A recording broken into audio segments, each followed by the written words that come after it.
You know that tobacco, leading an unhealthy lifestyle, and not having a track of your life can really make you demotivated and result into a poor heart. Similarly means poisoning your heart.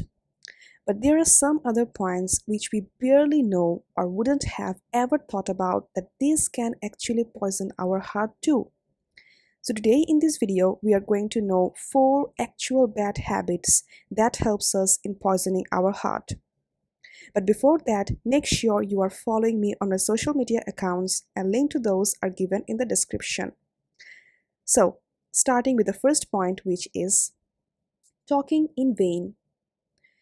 We all know that most of the quarrels start out when you talk something that doesn't make sense and irresponsible talking.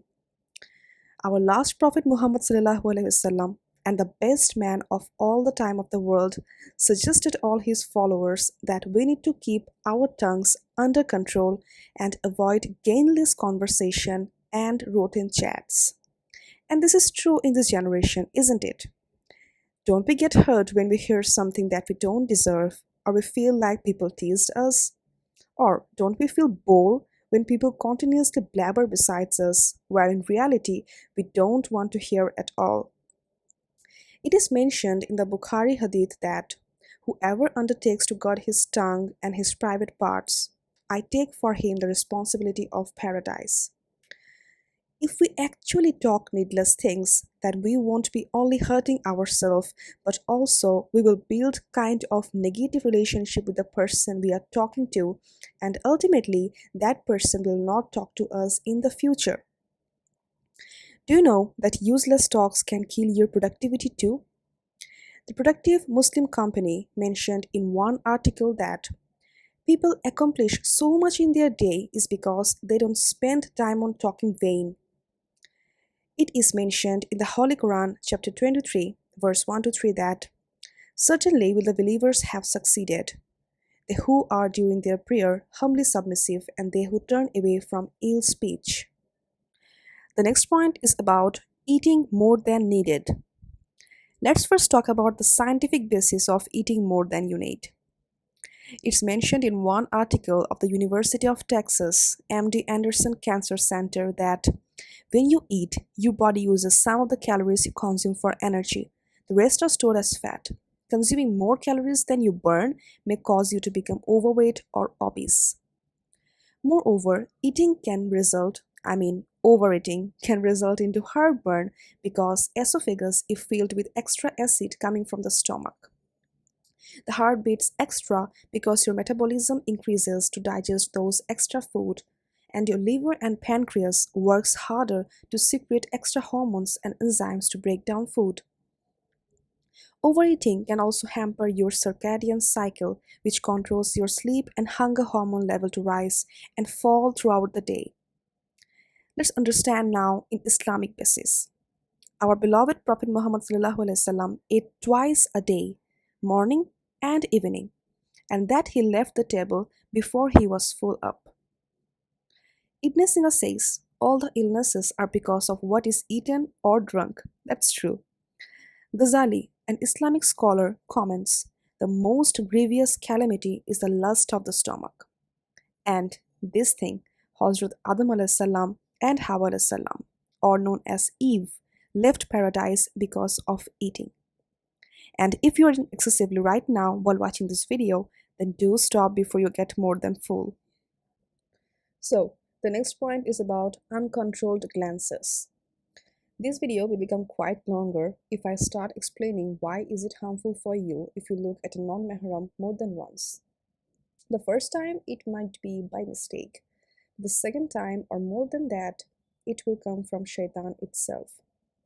I won't argue in this video that majority of the people believe in relationship in today's generation, and the other section of people believe in relationship which is built in halal foundations. We know Islam is not only a religion, but it is the whole conduct of our life. So let's see what Islam has to say about uncontrolled glances.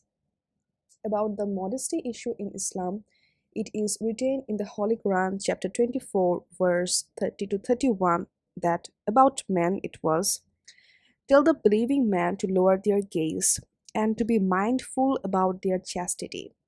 In this way, they will be more considerate of their well being and purity. And the same goes for women too, and that is, and tell the believing woman to lower their gaze and to be mindful of their chastity, and not to display the charms of their bodies, and let them draw their head coverings over their bosoms.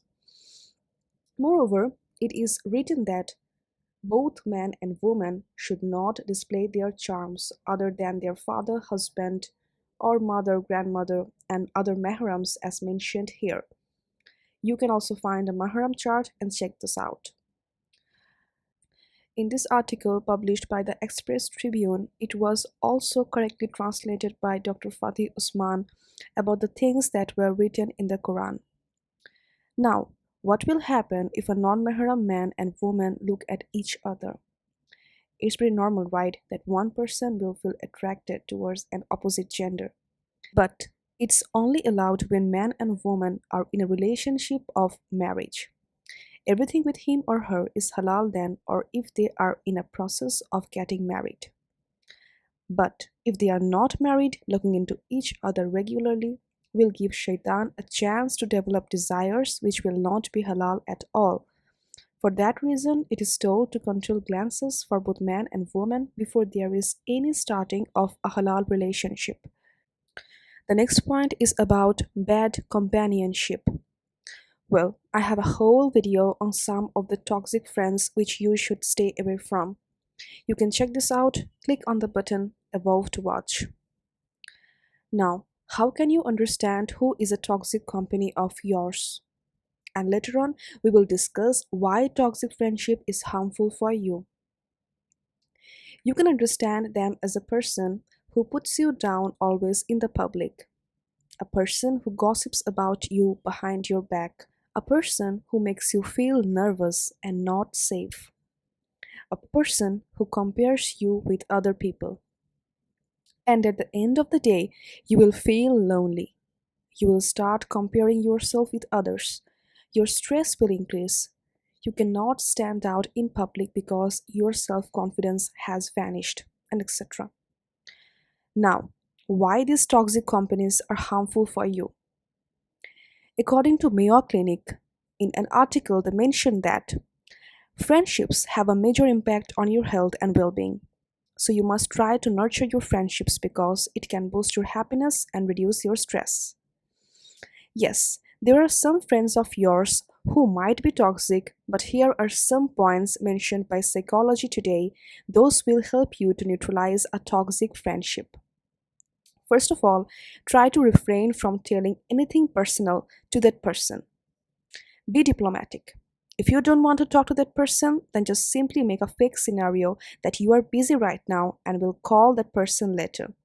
It's fine if you want to save yourself. It's fine if you're hanging out with a person until you are not sharing anything personal, not talking about your future plans. So, if you have liked today's video, then make sure you have hit the subscribe button of my channel and hit the thumbs up button if you really enjoyed those points. And you can also check out other videos of my channel clicking on the left and right button. Thank you very much.